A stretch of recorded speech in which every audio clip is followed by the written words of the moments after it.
Good afternoon, one and all. Microwave engineering, third year ACE. Today, date 29th, third year ACE, microwave engineering. Previous మనం 2 units complete చేసుకున్నాము. Second unit rectangular microwave cavity resonators. Similarly, circular cavity resonators. Yesterday, microwave strip lines micro strip lines మీద కూడా మనం చక్కటి అవగాహన అనేది buildup చేసుకున్నాము. So same థియరీతో మనం స్టెప్ ముందుకు వెళ్తున్నాం. థర్డ్ యూనిట్ లోకి ఎంటర్ అయ్యాం టుడే. ఈ థర్డ్ యూనిట్ లో మనం బ్రీఫ్ గా ఒక సిలబస్ స్లైడ్ ని మనం ఇక్కడ చూపించడం జరిగింది. అసలు ఏమేంటి ఇందులో కవర్ చేయడానికి మనకి ఏంటి టాపిక్స్ అనేది as per syllabus. Microwave tubes అండి, అంటే ఇది కూడా ఒక కాంపోనెంట్ పేరేనండి. అన్నీ కూడా ఆర్కిటెక్చర్స్ కాంపోనెంట్స్ అనాలసిస్ అనేది మనకి మైక్రోవేవ్ ఇంజనీరింగ్ లో ఎక్కువ పార్ట్ అనేది చూపించడం జరుగుతుందండి. అంటే ఈఎంటిఎల్ బేసిక్స్ అండి, ఐడబ్ల్యూపిలో కొంచెం అడ్వాన్స్డ్ గా నేర్చుకున్నామండి. మైక్రోవేవ్ ఇంజనీరింగ్ వచ్చేసేటప్పటికి అచ్చంగా మైక్రోవేవ్ కాంపోనెంట్స్ మీదే మనకి సిలబస్ అనేది ఫ్రేమ్ చేయడం జరిగిందండి. మైక్రోవేవ్ కాంపోనెంట్స్ యొక్క ప్రిన్సిపల్ ఏంటి, ఫిగర్ ఏంటి, డయాగ్రామ్ ఏంటి, వర్కింగ్ ఏంటి, అప్లికేషన్స్ ఏంటి, చిన్నపాటి ఈక్వేషన్స్ కానివ్వండి, మోడల్ అనాలిసిస్ కానివ్వండి, వాటన్నిటి గురించి అవగాహన మనకి మైక్రోవేవ్ ఇంజనీరింగ్ లో మనం డిస్కషన్స్ చేసుకుంటున్నామండి. సో అందులో మనకి థర్డ్ యూనిట్ లో మనకి మైక్రోవేవ్ ట్యూబ్స్ అండి. సో వాళ్ళు ఏం చెప్పారో చూడండి. Limitations, losses of the conventional tubes అండి. సో అసలు మైక్రోవేవ్ ఫ్రీక్వెన్సీస్ దగ్గర వాడుకునేటువంటి కన్వెన్షనల్ ట్యూబ్స్ మీద మనం ఇనీషియల్ గా ఒక అవగాహన అనే దాన్ని ఏర్పరచుకోవాలండి. అందులో నుంచి మనం తీసుకున్నటువంటి రిపోర్ట్ ని లిమిటేషన్స్ గా ఫైనల్ గా చెప్పేస్తామండి. కొంచెం చిన్నపాటి రీట్రెంట్ క్యావిటీస్ అండి, రీట్రెంట్ క్యావిటీస్ వాటి గురించి కూడా డిస్కషన్స్ జరుగుతాయండి. మైక్రోవేవ్ ట్యూబ్స్ లో ఎంటర్ అవుతామండి. సో ఈ మైక్రోవేవ్ ట్యూబ్స్ లో ఎక్కువగా మనకి అనేక రకాలైనటువంటి వ్యాస్ట్ ఫ్యామిలీస్ ఉన్నాయండి. బట్ ఫిల్టర్ చేసుకొని మనకి కావలసినటువంటి ఓ టైప్ ట్యూబ్ ఒకటి, ఎం టైప్ ట్యూబ్ అండి. ఈ రెండు రకాలైన ట్యూబ్స్ మనకి ఇక్కడ సిలబస్ లో చెప్పటం జరుగుతుందండి. ఈ మైక్రోవేవ్ ట్యూబ్స్ లో ఓ టైప్ ట్యూబ్ అనేది మొదటిగా చర్చిస్తున్నామండి. ఓ టైప్ ట్యూబ్ అది 2 క్యావిటీ క్లైస్ట్రాన్ అండి. ఒక 2 క్యావిటీ క్లైస్ట్రాన్ పెంచుకున్నామండి. 2 cavity klystron. ఆ 2 క్యావిటీ క్లైస్ట్రాన్ అనేది మనకి రేపు బేసిక్ అనమాట. రిఫ్లెక్స్ క్లైస్ట్రాన్ కి ముందుగా మనకి 2 క్యావిటీ క్లైస్ట్రాన్ అనేది ఒక బేసిక్ మైక్రోవేవ్ ట్యూబ్ అండి. 2 క్యావిటీ మైక్రోవేవ్ ట్యూబ్ అంటారు. అది మనకి స్లైడ్స్ లో కూడా చూపించడం జరుగుతుంది. సో 2 క్యావిటీ క్లైస్ట్రాన్ లో స్ట్రక్చర్ గురించి మనం నేర్చుకోవాలండి. అసలు ఏంటి మనకి గ్రాఫికల్ పెన్ పేపర్ మీద what is the structure, concept, logic అండి. వెలాసిటీ మాడ్యులేషన్ ప్రాసెస్ అండి. వెలాసిటీ మాడ్యులేషన్ ప్రాసెస్ అంటే ఏంటి అనే దాన్ని కూడా మనకి ఇక్కడ చూపించడం జరుగుతుందండి. అలా అదే విధంగా యాపిల్ గేట్ డయాగ్రామ్ అండి. యాపిల్ గేట్ డయాగ్రామ్ కూడా మనకి ఇందులో చూపించడం జరుగుతుందండి. పంచింగ్ ప్రాసెస్ అండి, పంచింగ్ ప్రాసెస్ అండి, స్మాల్ సిగ్నల్ థియరీ అండి. సో ఈ రెండు కూడా మనకి ఇక్కడ పంచింగ్ ప్రాసెస్ గాను స్మాల్ సిగ్నల్ థియరీ గాను ఉంటాయండి.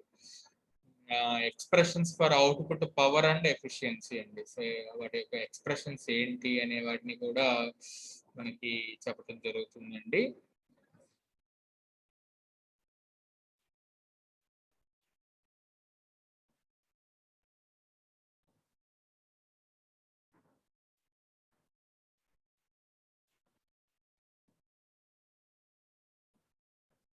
సో ఈ 2 క్యావిటీ క్లైస్ట్రాన్ అండి వెరీ పాపులర్, మనకి ఇంపార్టెంట్ క్వశ్చన్ అండి. Structure, velocity modulation process, Apple gate ఇవన్నీ కూడా యాపిల్ గేట్ అండి. పంచింగ్ ప్రాసెస్ అండి. సో పంచింగ్ ప్రాసెస్ ఇవన్నీ కాన్సెప్ట్స్ అన్నిటినీ కూడా మనం ఇక్కడ చూడబోతున్నాం అనమాట.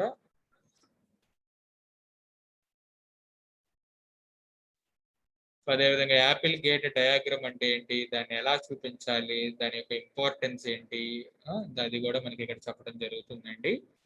బంచింగ్ ప్రాసెస్ అండి, వెరీ ఇంపార్టెంట్ టెక్నిక్ అండి, ఎక్స్ప్లెనేషన్ అండి. Bunching process, small signal theory, అసలు ఏంటి స్మాల్ సిగ్నల్ థియరీ ఏంటి, ఎక్స్ప్రెషన్స్ ఫర్ ఎఫిషియన్సీ, చిన్నపాటి ఈక్వేషన్స్ కూడా మనం ఇక్కడ చూస్తున్నామండి. రిఫ్లెక్స్ క్లైస్ట్రాన్ అండి, రిఫ్లెక్స్ క్లైస్ట్రాన్. ఈ రిఫ్లెక్స్ క్లైస్ట్రాన్ అంటే ఈ టూ క్యావిటీ క్లైస్ట్రాన్ ఒక మోడల్ అండి, రిఫ్లెక్స్ క్లైస్ట్రాన్ ఒక మోడల్ అండి. ఈ రెండు మోడల్స్ గురించి కూడా మనం ఇక్కడ డిస్కషన్స్ చేస్తామండి. యాపిల్ గేట్ మళ్ళీ ఇందులో సేమ్ కొన్ని కాన్సెప్ట్స్, లాజిక్స్ ఉంటాయండి. యాపిల్ గేట్ డయాగ్రామ్ రెండింటిలోనూ ఉంటుంది. సో ప్రిన్సిపల్ ఆఫ్ వర్కింగ్ రెండింటిలోనూ ఉంటుంది.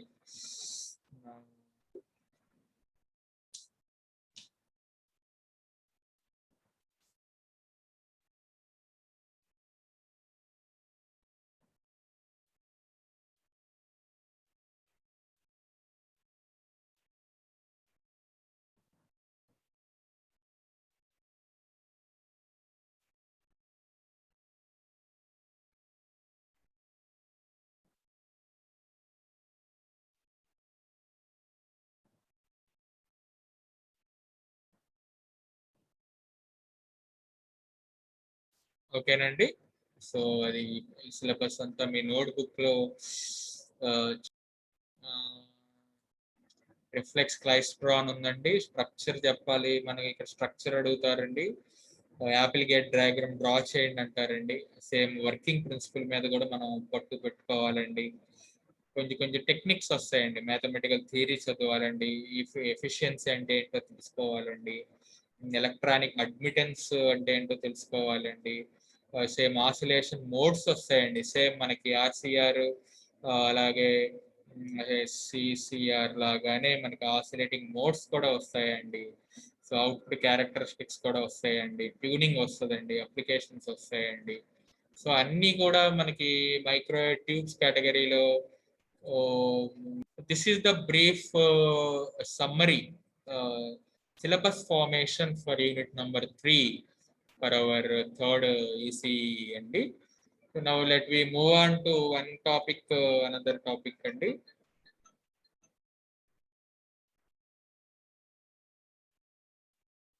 సో నెక్స్ట్ స్లైడ్ మూవ్ చేస్తున్నానండి. సో మీకు ఇక్కడ మీకు ఈ స్లైడ్ లో నేను కొంచెం రాయడానికి ట్రై చేశానండి. మైక్రోవేవ్ ట్యూబ్స్ అండి. So what are the basic conventional tubes అనే వాటిని మనకి ఇక్కడ చెప్పడం. జనరల్గా ఈ ట్యూబ్స్ అనేవి మనకి రెగ్యులర్ కన్వెన్షనల్ ట్యూబ్స్ మనకి ఈడీసీలో నేర్చుకున్నాం, ఈసీఈలో మేబీ వచ్చి ఉంటాయి. బేసిక్ ఈడీసీలో మీకు ఎక్కువ ఈ ట్యూబ్స్ మీద మీకు మంచి అవగాహన మీరు ఆల్రెడీ కంప్లీట్ చేసి ఉంటారండి. వాటిలో నుంచి నేను కొన్ని పాయింట్స్ ని రాయడానికి ట్రై చేశానండి. వాటిని ఇక్కడ మీకు డిజైనింగ్ చెప్పానండి. Inter electrode capacitance effect and lead inductance effect అండి. This is the very important drawback in the conventional tubes అండి. మైక్రోవేవ్ ట్యూబ్స్ అన్ని కూడా మైక్రోవేవ్ ఆపరేటింగ్ ఫ్రీక్వెన్సీస్ దగ్గర డిజైన్ చేస్తాం కాబట్టి అక్కడ ఈ అంశం అనేది ఉండదండి. So this is the basic limitation of conventional tube గా మనకి ఇక్కడ చెప్పబడిందండి. మీరు అక్కడ ఇంకోటి చూస్తారండి, కన్వెన్షనల్ ట్యూబ్ లో ట్రాన్సిట్ టైం ఎఫెక్ట్ అనే దాన్ని మంచిగా మనం అక్కడ చేసామండి.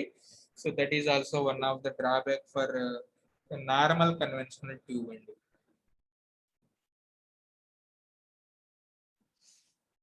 అదేవిధంగా గెయిన్ బ్యాండ్ విడ్త్ లిమిటేషన్ కూడా one of the drawback with conventional tube అండి. Radio frequency losses, radiation losses, ఇవన్నీ కూడా మనకి కన్వెన్షనల్ ట్యూబ్స్ లో మనం అప్పట్లో బేసిక్ నార్మల్ ఫ్రీక్వెన్సీస్ దగ్గర మీరు కన్వెన్షనల్ ట్యూబ్స్ ని చేశారు కదా, వాటిని నేను ఇక్కడ మరలా మీకు చెప్పడానికి ట్రై చేశానండి డ్రాబ్యాక్స్ గా. So inter electrode capacitance effect and lead inductance effect గురించి మనం ఇక్కడ ఒక చిన్న డయాగ్రామ్ రూపంలో డ్రా చేశానండి. సో దాన్ని ఇక్కడ నార్మల్ ట్రాన్సిస్టర్ని ఉపయోగించుకొని, మనకి ఫెట్ ట్రాన్సిస్టర్ని ఉపయోగించుకొని నేను ఇక్కడ సాల్వ్ చేశానండి. దానికి ఒక ఈక్వలెంట్ మోడల్ డ్రా చేశానండి. ఒక ఈక్వలెంట్ మోడల్ తీసుకున్నానండి. ఇండక్టర్ గాను, capacitance, gate plate, positive cathode, పీఫర్ ప్లేట్ అండి. సో ఇది ఇండక్టర్ అండి. ఓకేనండి. ఈక్వలెంట్ సింబల్ డ్రా చేశానండి. ఈక్వలెంట్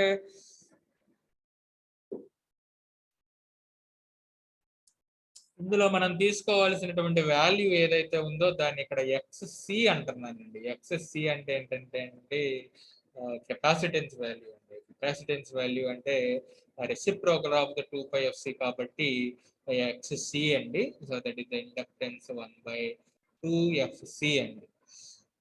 సో అదే విధంగా if the frequency increases so capacitive reactance decreases as for hour basic inductor and capacitor theory అండి.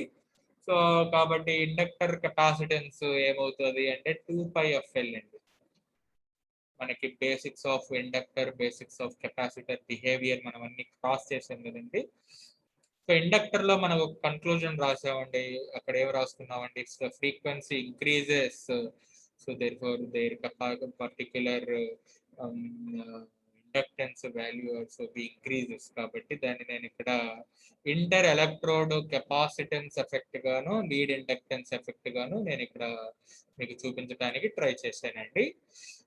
నెక్స్ట్ స్లైడ్ కి మూవ్ అవుతున్నామండి. ఈ పాయింట్స్ అన్నిటిని మీరు నోట్ చేశారు కాబట్టి ట్రాన్సిట్ టైం ఎఫెక్ట్ ని నేను ఇక్కడ డయాగ్రామ్ రూపంలో చూపించానండి. ప్రీవియస్ లోనేమో ఇంటర్ ఎలక్ట్రోడ్ ఎఫెక్ట్ ని చూపించడానికి డయాగ్రామ్ ని వాడానండి.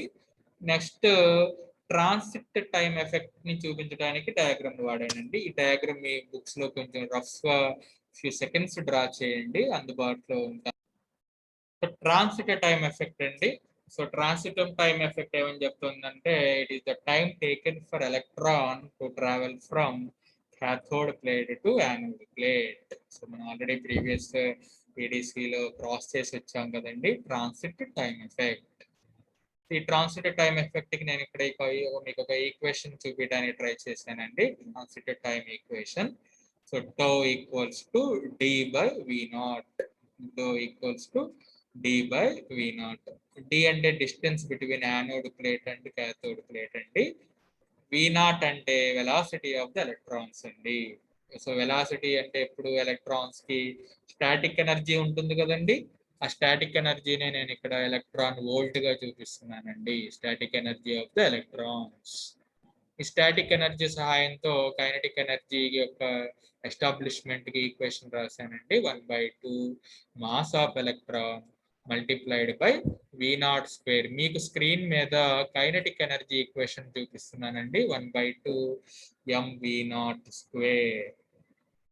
ఎస్టర్డే మనం ఎలాంటి ఈక్వేషన్ చేసాం కదండి. At the equilibrium condition, under equilibrium condition our methodology equals to static energy equals to kinetic energy. So EV equals to 1/2 mV0 square.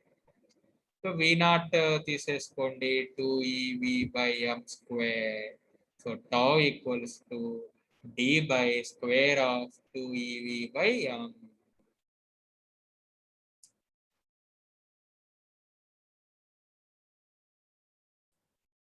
At low frequencies, at low frequencies, transit time is negligible compared to the previous of the signal. Similarly, at a high frequency, we are at the microwave frequencies kadandi. High frequencies, transit time tau is the comparatively with the period of the signal, which is very, very small.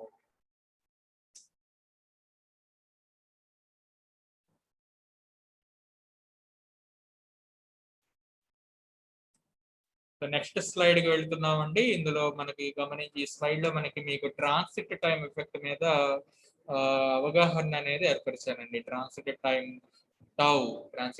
Tau equals to D by square 2v by n అండి. Next slide move చేస్తున్నానండి.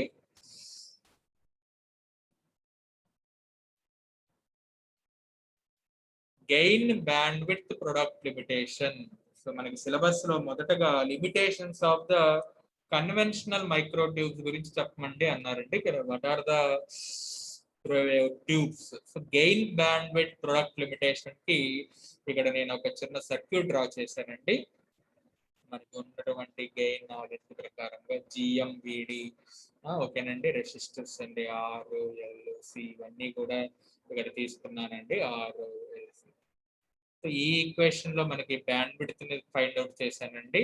G/C గా మనకి already known value G/C gain. So gain equals to GM/G. Product కాబట్టి రెండింటిని multiply చేసేసేయండి. So మీకు ఒక value అనేది ఫైండ్ అవుట్ చేసేసానండి. ఈ వాల్యూలో నేను ఏం తీసుకుంటున్నానంటే a maximum. So a max that is your gain directly proportional to 1 by bandwidth. So from this above equation, so it is clear that gain and bandwidth product is independent of the frequency. కదండి మీకు ఇక్కడ మీకు neat గా నేను gain bandwidth product లో చూపించాను కదండి.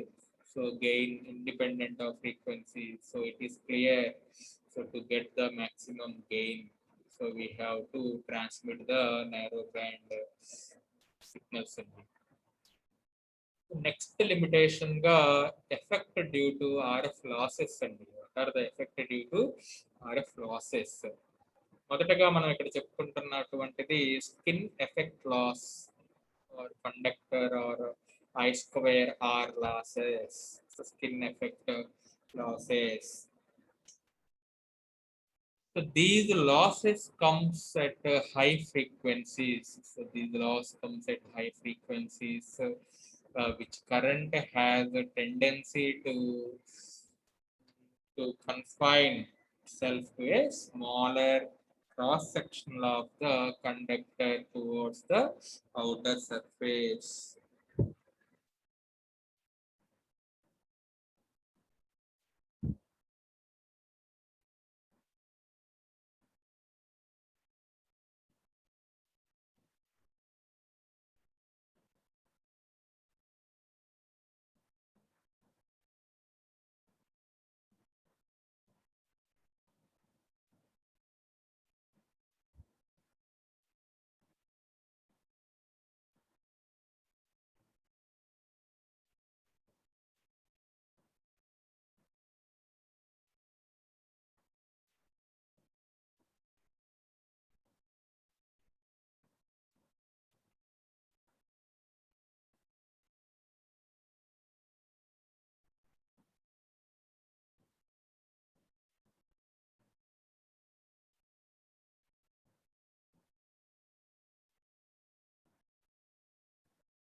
So skin effect loss.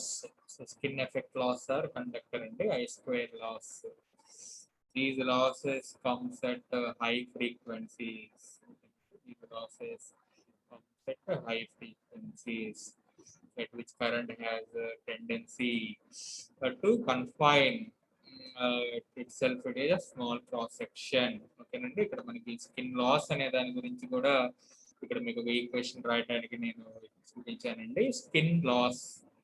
So skin depth మనకి డెప్త్ ఆఫ్ పెనట్రేషన్ మనకి ట్రాన్స్మిషన్ లైన్ లో స్కిన్ డెప్త్ పారామీటర్ వచ్చింది కదండి. దాన్ని ఇక్కడ వాడుకున్నానండి.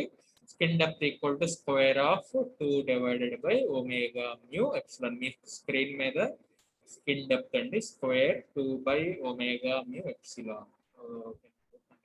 So therefore skin depth directly proportional to A effective. So తదుపరి అంశం అండి డైఎలక్ట్రిక్ లాస్. సో ఇక్కడ ఒక డైఎలక్ట్రిక్ లాస్. సో దేర్ఫోర్ ఇక్కడ మీకు డైఎలక్ట్రిక్ లాస్ గురించి చెప్తున్నానండి.